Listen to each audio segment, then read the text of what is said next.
لا إله إلا الله لا إله إلا الله لا إله نحمده ونصلي على رسوله الكريم أما بعد أعوذ بالله من الشيطان الرجيم بسم الله الرحمن الرحيم وَلَقَدْ أَرْسَلْنَا إِلَى ثَمُودَ أَخَاهُمْ صَالِحًا أَنِ اعْبُدُوا اللَّهَ فَإِذَا هُمْ فَرِيقَانِ يَخْتَصِمُونَ قَالَ يَا قَوْمِ لِمَ تَسْتَعْجِلُونَ بِالسَّيِّئَةِ قَبْلَ الْحَسَنَةِ لَوْلَا تَسْتَغْفِرُونَ اللَّهَ لَعَلَّكُمْ تُرْحَمُونَ صدق اللہ العظیم۔ سورۃ النمل کی آیت نمبر 45 اور 46 آپ حضرات کے سامنے تلاوت کی ہیں۔ آیات کریمہ کا ترجمہ یہ ہے، اللہ رب العالمین ارشاد فرما رہے ہیں، اور البتہ تحقیق ہم نے قوم سمود کی طرف ان کے بھائی صالح کو نبی بنا کر بھیجا، ان اعبدوا اللہ، اور انہوں نے آ کر یہ پیغام اپنی قوم کو سنایا کہ تم صرف اللہ کی عبادت کرو۔ فَإِذَا هُمْ فَرِيقَانِ يَخْتَصِمُونَ، تو وہ اچانک دو گروہ بن گئے جو آپس میں جھگڑنے لگے۔ قال، حضرت صالح علیہ السلام نے فرمایا، اے میری قوم، لِمَ تَسْتَعْجِلُونَ بِالسَّيِّئَةِ قَبْلَ الْحَسَنَةِ، کہ تم اچھائی سے پہلے برائی کو جلدی کیوں مانگتے ہو۔ لولا تستغفرون اللہ، تم کیوں نہیں اللہ سے اپنے گناہوں کی معافی طلب کرتے۔ لعلکم ترحمون، تاکہ تمہارے اوپر اللہ تعالیٰ کی طرف سے رحم کیا جائے۔ اس سے ما قبل آیات میں حضرت سلیمان علیہ السلام اور ملکہ بلقیس کا قصہ بڑی تفصیل کے ساتھ آپ حضرات کے سامنے ذکر کیا گیا۔ آج جو آیات کریمہ تلاوت کی ہیں، ان میں اللہ رب العالمین حضرت صالح علیہ السلام کا قصہ بیان فرما رہے ہیں، اور قوم سمود اور حضرت صالح علیہ السلام کا تفصیلی تعارف سورۃ الاعراف میں بھی گزر چکا ہے، سورہ ہود کے اندر بھی یہ واقعہ گزر چکا ہے۔ یہاں پر جو بات اللہ رب العالمین نے ارشاد فرمائی ہے، سب سے پہلی بات کہ جب حضرت صالح علیہ السلام نے اپنی قوم کو یہ دعوت دی کہ تم اللہ کی عبادت کرو اور اللہ کے علاوہ کسی کی عبادت نہ کرو، فَإِذَا هُمْ فَرِيقَانِ يَخْتَصِمُونَ، تو ادھر اچانک دو گروہ بن گئے جو آپس میں جھگڑنے لگے۔ تو پہلے تو حضرت صالح علیہ السلام نے یہ بات ارشاد فرمائی کہ تم کیوں برائی کو جلدی طلب کرتے ہو اچھائی سے پہلے، یعنی تمہیں تو یہ کرنا چاہیے، ایمان قبول کر لیتے، ایمان قبول کر لینے کی وجہ سے اللہ تعالیٰ کی طرف سے تمہارے اوپر رحمت نازل ہوتی، تم ایمان کو چھوڑ کر عذاب کو جلدی طلب کرتے ہو۔ قوم کے لوگ خود کہا کرتے تھے کہ اے صالح، اگر آپ اپنے دعوی نبوت میں سچے ہیں اور آپ یہ کہتے ہیں کہ اللہ کا میں پیغمبر ہوں، اگر تم میری بات نہیں مانو گے، تمہارے اوپر عذاب آئے گا، تو ہمارے اوپر وہ عذاب لے کے آؤ۔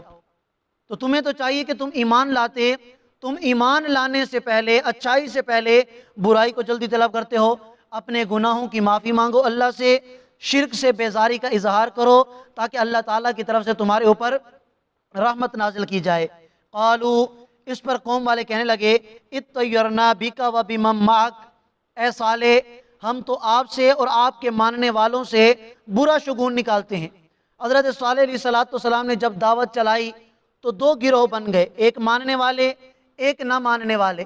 اب جو نہ ماننے والے تھے، ان کا اور ماننے والوں کا آپس میں اختلاف رہتا، بات بات پر وہ جھگڑا کرتے۔ تو جو نہ ماننے والے تھے، انہوں نے یہ کہا کہ اے صالح،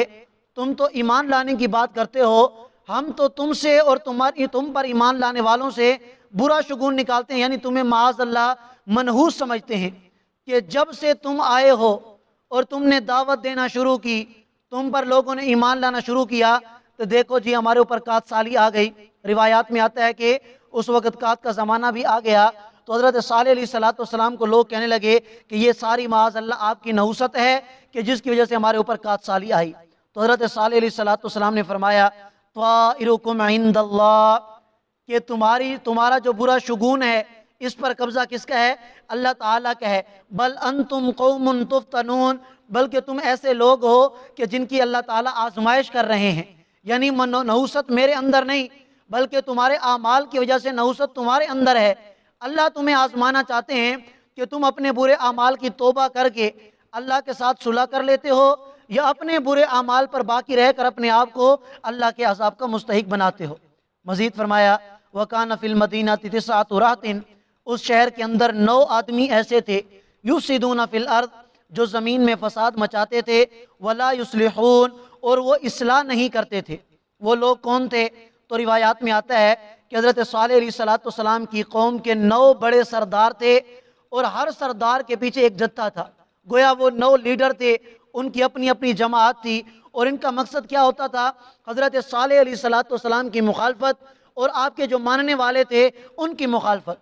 حضرت صالح علیہ السلام نے جب ان کو سمجھایا کہ تم اس طرح کا کام نہ کرو، زمین میں فساد نہ مچاؤ، اپنی بھی اصلاح کرو، اپنے ماننے والوں کو بھی اس راستے پر لے کر آؤ، تو انہوں نے پھر اللہ کی قسم اٹھائی کہ ہم حضرت صالح کو اور ان کے جو ماننے والے ہیں، ان کے گھر والے، ہم رات کے وقت خفیہ طور پر ان پر حملہ کر کے ان کو ہلاک کر دیں گے، اور جب قوم کے لوگ پوچھیں گے کہ ان کو کس نے ہلاک کیا، تو ہم کہیں گے کہ ہمیں تو پتہ ہی نہیں ہے، پتہ نہیں کوئی آیا ہوگا ہلاک کر کے چلا گیا۔ قالوا تقاسموا باللہ، تو وہ 9 آدمی آپس میں کہنے لگے اللہ کی قسم اٹھاؤ، یعنی آپس میں پختہ یہ عہد کرو، لنبیتنہ وآلہ، کہ ہم رات کے وقت حضرت صالح اور ان کے گھر والوں پر خفیہ حملہ کریں گے، ثم لنقولن لولیہ، پھر ان کے جو ورثاء ہوں گے ان کو ہم کہیں گے ما شہدنا مالک آلہ، کہ ہم تو ان کی ہلاکت والی جگہ پر موجود ہی نہیں تھے، وَإِنَّا لَصَادِقُونَ، اور ہم بالکل سچ بولنے والے ہیں۔ اللہ فرماتے ہیں وَمَكَرُوا مَكْرًا، ان لوگوں نے ایک چال چلی، وَمَكَرْنَا مَكْرًا، اور پھر ہم نے بھی ایک ایسی چال چلی، وَهُمْ لَا يَشْعُرُونَ، کہ ان کو پتہ بھی نہ چلا۔ فَانظُرْ كَيْفَ كَانَ عَاقِبَةُ مَكْرِهِمْ، تو اے مخاطب تو دیکھ لے کہ ان کی چال کا انجام کیا ہوا، أَنَّا دَمَّرْنَاهُمْ، کہ بے شک ہم نے ان کو بھی تباہ و برباد کیا، وَقَوْمَهُمْ أَجْمَعِينَ، اور ان کے سب ماننے والوں کو بھی ہم نے ہلاک اور برباد کر دیا۔ کیسے ہلاک کیا اس کی تفصیل قرآن نے بیان نہیں کی، لیکن روایات میں آتا ہے کہ ان لوگوں نے جب یہ ارادہ کیا کہ ہم نے حضرت صالح علیہ السلام کے گھر کا گھراؤ کرنا ہے، تو جب یہ محاصرہ کرنے کے لیے پہنچے تو وہاں پر اللہ تعالیٰ کے فرشتے آئے، اور ان فرشتوں کے ذریعے سے انہیں ہلاک اور برباد کر دیا گیا۔ بعض روایات میں آتا ہے کہ انہوں نے جب ارادہ کیا تھا کہ ہم حضرت صالح علیہ السلام کے گھر جا کر ان کو ہلاک کریں گے، تو اللہ تعالیٰ نے ان کے ارادہ کرنے کے بعد پوری قوم پر عذاب نازل کیا، جس میں یہ سارے تباہ و برباد ہو گئے، اور یہ حضرت صالح علیہ السلام تک پہنچ بھی نہ سکے۔ بہرحال کوئی بھی طریقہ تھا، اللہ تعالیٰ نے ان کی چال انہی کے خلاف کر کے ان سب کو ہلاک اور برباد کر دیا۔ فَتِلْكَ بُيُوتُهُمْ، اللہ فرماتے ہیں کہ دیکھ لو یہ ان کے گھر ہیں، خَاوِيَةٌ بِمَا ظَلَمُوا، ان کے اپنے ظلم کی وجہ سے آج وہ ویران پڑے ہیں۔ إِنَّ فِي ذَلِكَ لَآيَةً لِقَوْمٍ يَعْلَمُونَ، اس میں عبرت کا سامان ہے ان لوگوں کے لیے جو علم سے کام لیتے ہیں، جو سمجھ سے کام لیتے ہیں، کہ دیکھو ان کی نافرمانی کی وجہ سے اللہ ان پر عذاب لا سکتا ہے، تو ہم اگر نافرمانی کریں گے تو اللہ ہمارے اوپر بھی عذاب لا سکتے ہیں، تو اس میں تمہارے لیے عبرت کا سامان ہے، عبرت حاصل کرو اور اپنے آپ کو کامیاب بناؤ۔ وَأَنْجَيْنَا الَّذِينَ آمَنُوا، اللہ فرماتے ہیں اور ہم نے کامیاب کیا ان کو جو ایمان لائے، وَكَانُوا يَتَّقُونَ، اور جن کے دلوں میں اللہ کا ڈر تھا۔ تو جو ایمان لانے والے ہیں، جن کے دلوں میں اللہ کا ڈر ہوتا ہے، تقوی ہوتا ہے، وہ دنیا آخرت میں کامیاب ہیں، اور نہ ماننے والے دنیا آخرت میں ناکام ہیں۔ اللہ تعالی ہم سب کو ایمان والوں میں اور جن کے دلوں میں اللہ کا ڈر ہوتا ہے، ہمیں بھی اللہ تعالیٰ ان کی لسٹ میں شامل فرما دے۔ جزاکم اللہ خیر۔